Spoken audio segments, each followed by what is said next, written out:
حضور صلی اللہ علیہ وسلم نے خود میلاد منایا. میرے جملے پہ ذرا غور کیجئے گا. میں نے کیا عرض کیا ہے؟ لوگ کہتے ہیں کہ میلاد کہاں پہ لکھا ہے؟ کیا صحابہ نے منایا؟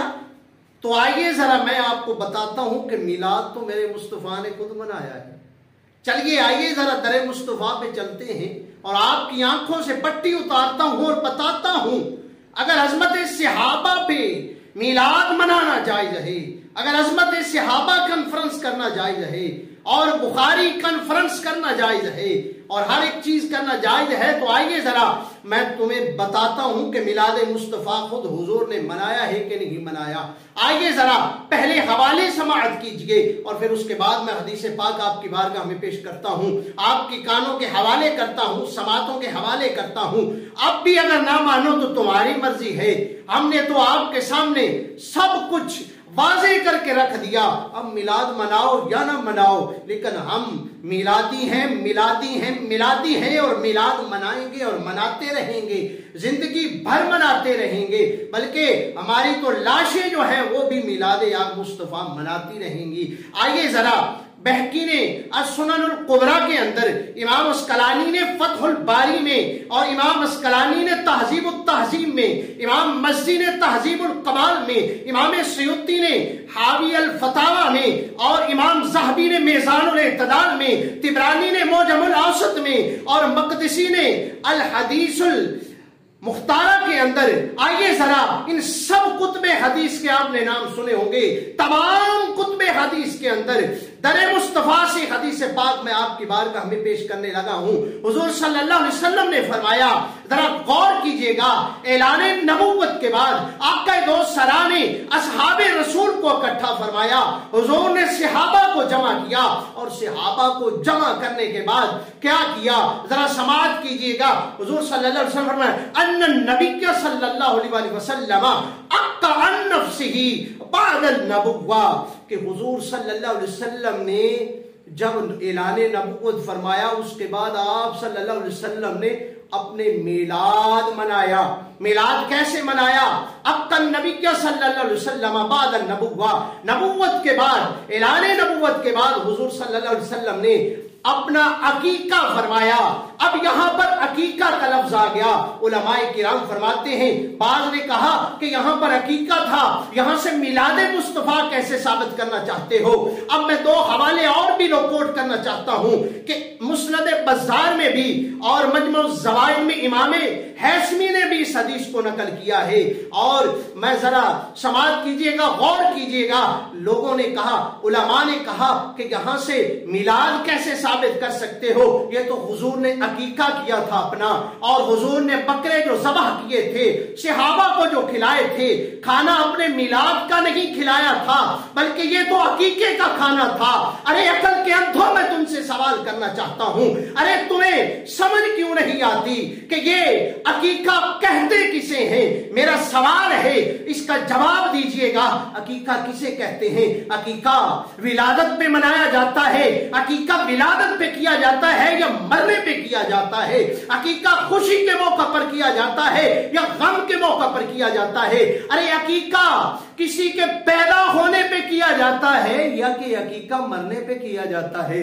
اگر میرا یہ سوال ہے، اگر آپ کا جواب یہ ہے کہ عقیقہ پیدا ہونے پہ کیا جاتا ہے، تو آئیے میں نے آپ کو حدیث پاک آپ کی بارگاہ میں پیش کر دی ہے کہ حضور صلی اللہ علیہ وسلم نے اپنا عقیقہ کے بکرے کیے اور بکرے کر کے صحابہ کو جمع کیا اور صحابہ کو جمع کرنے کے بعد لنگر کھلایا. اور لنگر کھلایا یہ میلاد ہی تو تھا. تم کہتے ہو کہ میلاد کہاں پر لکھا ہے؟ اب میں دیکھتا ہوں کہ سنت مصطفیٰ سے جب یہ بات ثابت ہو گئی تو کس میں اتنی جرت اور ہمت ہے، کس میں اتنی طاقت اور پاور ہے، کس کے پاس اتنا علم ہے کہ وہ حدیثوں کو جھٹلائے اور حدیثوں کو الگ کر کے کہے کہ میلاد منانا کہاں پہ لکھا ہے؟ ارے تم تو کہتے ہو کہ میلاد منانا کہاں پر لکھا ہے، اور میلاد منانا اور حضور کی ولادت کی خوشی کرنا، ارے جو کافر ہے اور پکا کافر ہے اس کو کو بھی اللہ عطا لنگر کرتا رہتا ہے، تم تو سنیوں کے اوپر اور تم تو عاشقان رسول پہ پابندی لگاتے ہو میلاد پر۔ آؤ ذرا پڑھو جا کر کہ جب ابو لہب نے حضور کے آمد کی خوشی میں، حضور صلی اللہ علیہ وسلم کے پیدائش کی خوشی میں اپنی لونڈی صوبیہ کو بھیجا تھا کہ جاؤ میرے بھائی کے گھر بچہ پیدا ہونے والا تھا، ذرا پتہ کر کے آؤ۔ ارے میں پوچھنا چاہتا ہوں کہ اس حدیث کو کیسے کاٹو گے، اس حدیث کو کیسے جھٹلاؤ گے؟ وہ تو پکا کافر تھا جس کے بارے میں قرآن میں آیات نازل ہوئی، پوری سورت نازل ہوئی۔ اور دیکھیے گا میرے دوستو بھائیو، جب اس نے اس طرح سے اشارہ کر کے آزاد کیا تھا لونڈی کو، تو حضور کی ولادت کی خوشی میں نہیں بلکہ اپنے بھتیجے کے آنے کی خوشی میں کیا تھا آزاد۔ اور اگر اس نے آزاد کیا تھا تو حضرت عباس حضور کے چچا اور حضور کے چچا حضرت عباس ابو لہب خواب میں آتا ہے، اور خواب میں جب پوچھا گیا تو کہا کہ سارا سال اور سارا ہفتہ عذاب میں مبتلا رہتا ہوں، جب پیر کا دن آتا ہے، جب سمال کا دن آتا ہے، جب مصطفیٰ کی آمد کا دن آتا ہے تو اس دن مجھے شہادت کی انگلی سے پانی نصیب ہوتا ہے اور میرے عذاب میں بھی کمی آ جاتی ہے، اور میں پانی سیر ہو کر پی لیتا ہوں جو میں نے اپنے بھتیجے کی خوشی میں صوبیہ لونڈی کو آزاد کیا تھا۔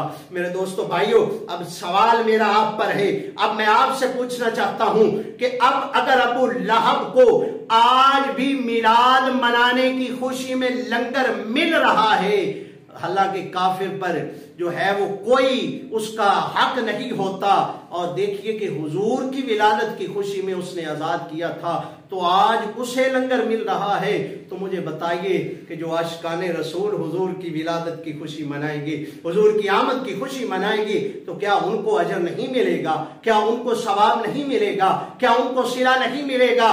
کیا ان کو اللہ نہیں نوازے گا؟ کیا اللہ رب العزت ان کو نہیں عطا کرے گا؟ تو میرے دوستو بھائیو، یہ تھی بات، ہم نے تو آپ کے سامنے رکھ دی۔